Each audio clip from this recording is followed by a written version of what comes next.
this is Dr. John Ravalli, Superintendent of Franklin Township Public Schools and host of Focus on Franklin. Welcome to this, our first episode of the 2021-2022 school year. In this episode, we highlight a very special group of staff members who have and continue to serve the district on the front lines of the pandemic response. We visit another special group of Franklin warriors as they prepare for life after high school. And finally, take a peek into the kitchen as our Franklin High School students cook with cops. First up, let's visit our district nurses, led by Terry Giorgiani and Kim McNee.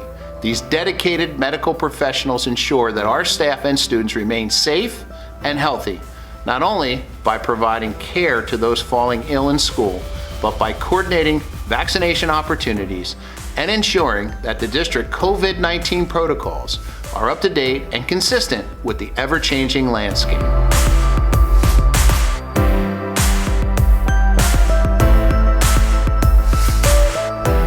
My position in Franklin Township Public Schools is one of the nurses at Elizabeth Avenue School, and I'm also the lead nurse for the Franklin Township. I am a certified school nurse here in Franklin Township, and I am also the assistant lead nurse of the district. As the lead nurse, I manage the nurses' schedules, meaning if someone calls out sick, they notify me. I am the one who finds subs, make sure that all the schools are covered as needed. I also act as a bit of a liaison between the nurses and administration at the board office. And I also act as a health consultant within the district. What do school nurses generally do? Or should we say, what do school nurses generally not do? Would probably be easier.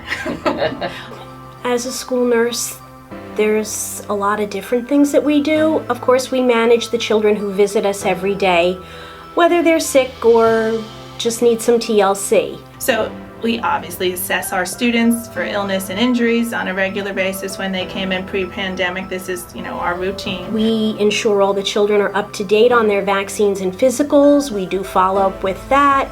We do annual health screenings, which includes vision and hearing, scoliosis, blood pressure. One of our main roles is safety. It's not just safety for the kids, it's safety for the entire building, staff included. When we find deviations from the normal, we contact the families, we send referrals, we look for opportunities for people to go for further evaluation. We also work closely with guidance and administration for students and families in need. We are part of the child study teams and the INRS teams. We do health teaching and health promotion on a regular basis, both inside and outside of the classroom. I think those were our typical duties before COVID-19.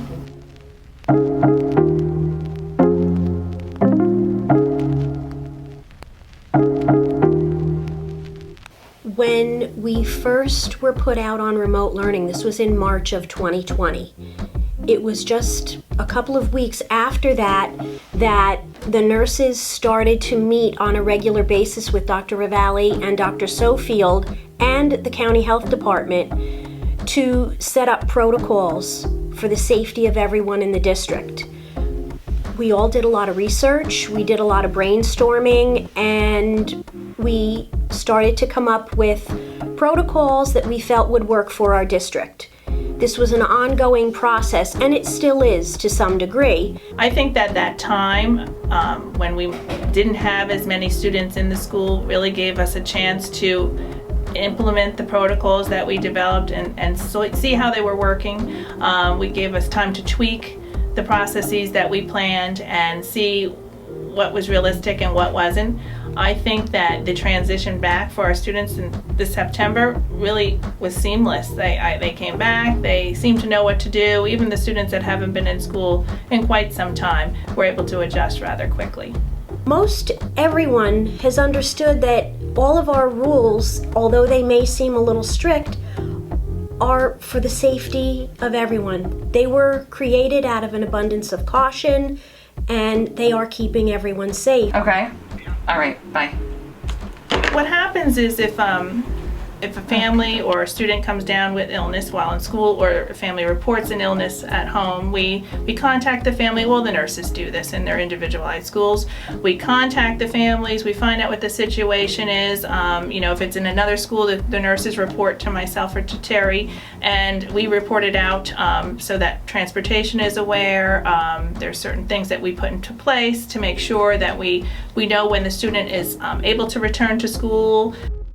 Unvaccinated staff are required to submit a PCR test for COVID weekly, and it is a minimal number of staff members. However, everyone has been more than cooperative.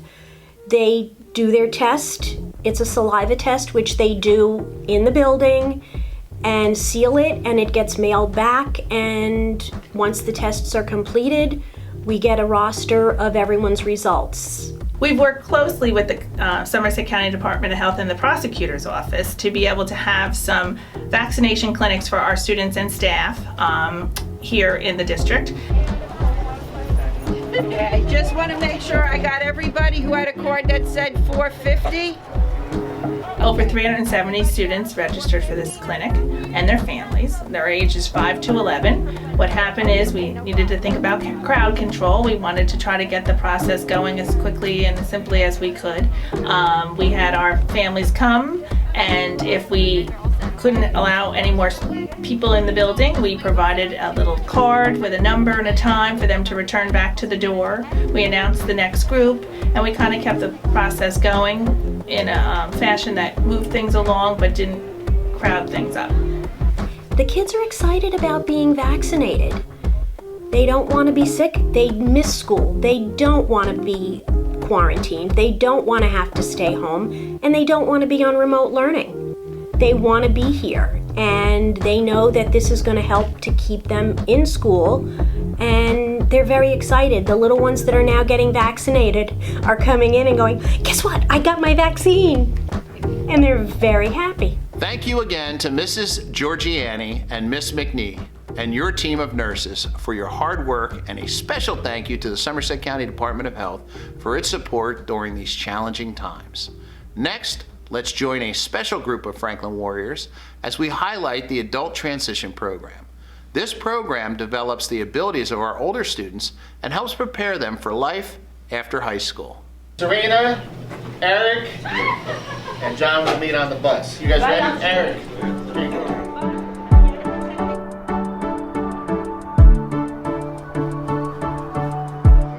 The transitional programs at the high school primarily serve students age 14 and older. There are programs that are designed to prepare students for life after school. So these are the students I helped make an enriching experience for. These are the students who have challenges that not just, are centered or focused within the classroom domain, but also extend beyond, where they may have challenges in the community, being safe, or at the home and also being safe.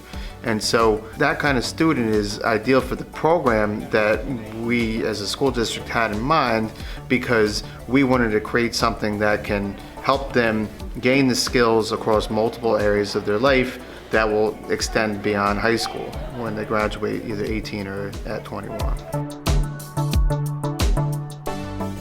As our students have been participating in out-of-district programming, we became familiar with a program called Lifetown in Livingston.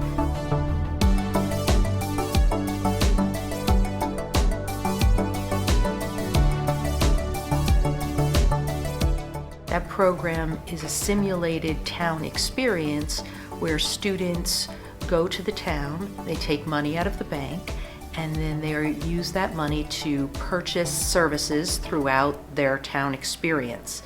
So for example, they can use their money and go to the movie theater, buy a movie theater ticket, buy popcorn, and other typical services that you would get in the community. This gives them an opportunity to practice the skills they've learned in school and apply them to real-world settings. This lifetime experience is a great experience for the kids. I think it gives them a great opportunity to interact on a level that's on their level, especially with the bank, the pet store, the salon, the ShopRite. it gives our kids a great opportunity to experience some things that they're going to have to experience when they get out in the real world once they graduate from Franklin High School. It's your ticket. Thank you. Thank you. Let's go. Bye. The response from the students from going to Lifetown was great. They always enjoy the opportunity to get out of the school, but I think that everybody, staff and students, really thinks that that was a fun trip because of all the different things that they can try. There's a variety, and they get to experiment. They can make mistakes and feel safe about it, and feel that they're actually living, practicing a life that they want to be living in the future. Okay. When we go inside, we're going to hang up our clothes. Eric will be with Miss Flo, and Serena will be with me. We want to hang up our coats and anything else like gloves, and then get the disposable gloves. Come on in. You. As more and more students are staying in district to receive transitional services, we've expanded the types of services and the scope of services that they can participate in. These programs become more intensive as students get older and get ready to graduate. But what we do is we send students out into the community to get real life experiences, and it gives them an opportunity to be prepared for life after high school. The way that the work sites have been developed for our students has been trying to match them with entry-level jobs that might be common or accessible to the typically developing teenagers. So the different places all have a different task that they do. So once we're in crunch, then we know the routine. At first, it's teaching them step by step what it is that we're supposed to be doing. Here's the store, this is how big it is. We want to be able to clean this in a certain amount of time. We have to make decisions on what to clean, how thoroughly, what's important to clean, and then we go from there. We take all the supplies from gloves to rags to the spray bottles, and we clean the entire gym. And it's great for the students to be integrated within their own community because they know these same stores. They may shop at the same stores as their family, or they may go to the same gym as maybe family members do, and so they get to connect with the people who work there.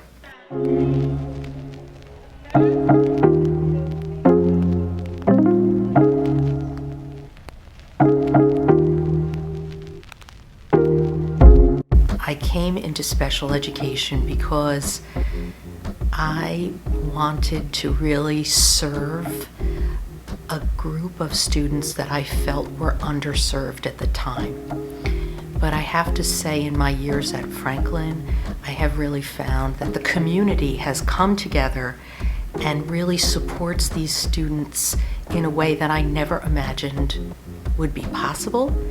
And the respect and support from everyone from the board down to every paraprofessional, the custodians, everyone in our schools has really made Franklin a place where special education can grow and thrive, and our students are welcomed and succeed. Thank you, Dr. Sofield and Dr. Goldstein, for sharing amazing work happening in your area. We look forward to hearing more about another successful venture happening in your area, the Unified Sports Program, in our next episode. Finally, in our last segment of this episode, we visit the Culinary Arts Classroom at Franklin High School, which has recently been the site of the Community Relations Bureau's Cooking with Cops program.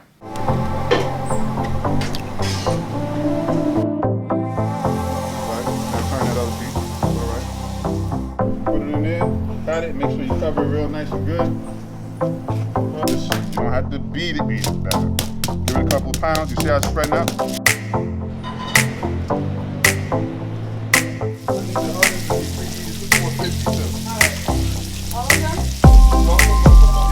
I just use, for right now, salt, pepper. I'm adding onion powder, garlic powder, paprika, and Lawry's. These 6 weeks, I've learned breakfast, lunch, dinner, everything. I've learned definitions of different salads and how to basically cook different things in certain ways for the best flavor, the best taste, the best color. First thing he taught was with the knives. Said how he grip it. I really didn't know how to grab a knife until he taught me is to rock the knife and not just go chop, chop, chop like that. And I learned about a few things about how to handle yourself in the kitchen. And I also learned a lot of new recipes and what flavors go all together. When you do the chicken parmesan, you're doing it straight from a recipe. I wanted to teach them in a way to expand their ideas, to make things theirs. Here's the root, here's the seed, and you make the flower grow. So like you water it, and that's pretty much what it is. So when we make things, they be like, oh, well, what about this? And I'm like, put as much in. So when they get the salt and pepper and cinnamon and stuff, I let them go ahead with them. Just, hey, that might be a little hot. Hey, that might taste a little like this. But if that's what they want, and that's where you're going, and I let them go that way. I like mine might reach 200 because I like it well done. It's gonna go up there. But you can eat it at 165. They say it's good. Should be cool. Brian, you ready? Yep, I'm ready. This is powerful. Whoever's next over here on top. I tell them, if you want to cook for home, this is what you can do. If you want to cook for large groups, you can do it. I'm giving you the tools you need to start. And hopefully that, those who are interested in cooking will take it to the new marks, maybe a restaurant, maybe, that chef, that be on TV, next chef on TV, I don't know. We've cooked a lot in these 6 weeks. Some of the things I definitely remember is like the first week pasta salad. That tasted really good. And we also made like cornbread. Candied yams, mac and cheese, the breakfast. Chicken. And last week we did like pasta.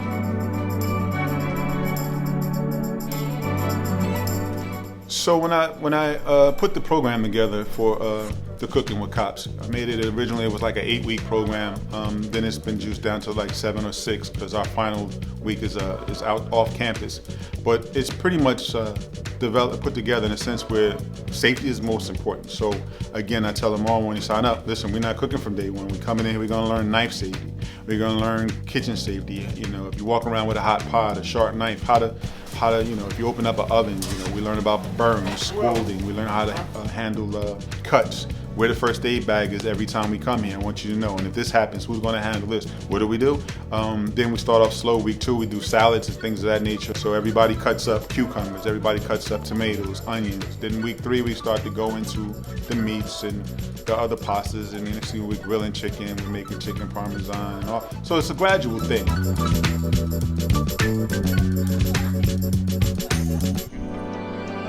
I'll give you why. It's a cartoon. Why is it? You're not doing It's a cat. So how's it taste? Tastes good. Tastes good? Kind of get sad because now it's like I gotta wash dishes after it. But it is very rewarding, especially when it comes out how you want it. I always love the process. Whenever I make something new, I enjoy it. But the worst part is it's just those dishes, man. Those dishes are... In our final week, we end up in a restaurant, and with the Stagehouse in town has been kind enough to accommodate us and cover the monetary portion of that these last 2 classes. So that's where we end up on week 7, and we go in there and put them in actual kitchen situations.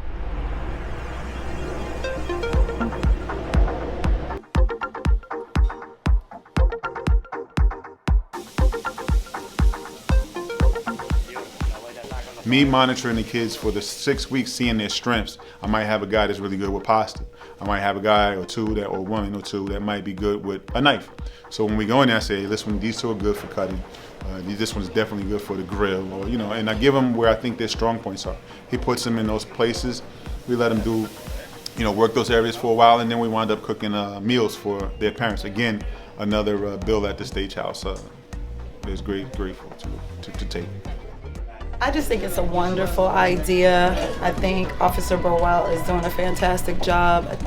The police department in general is doing a lot of community outreach things, and this is just another one of the many things they're doing in the community, and it's awesome. Like, who doesn't want their kids to come home and cook, right?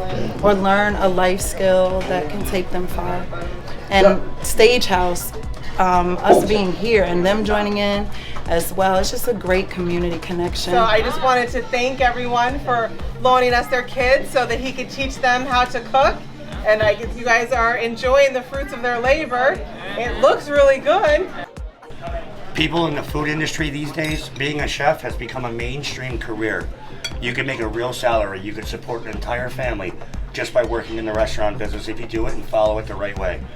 All of the kids that I work with today, they're all awesome. They're all awesome. They all have it inside of them They genuinely want to learn this. So when you guys do have time at home, make sure you spend that time to teach them those family recipes.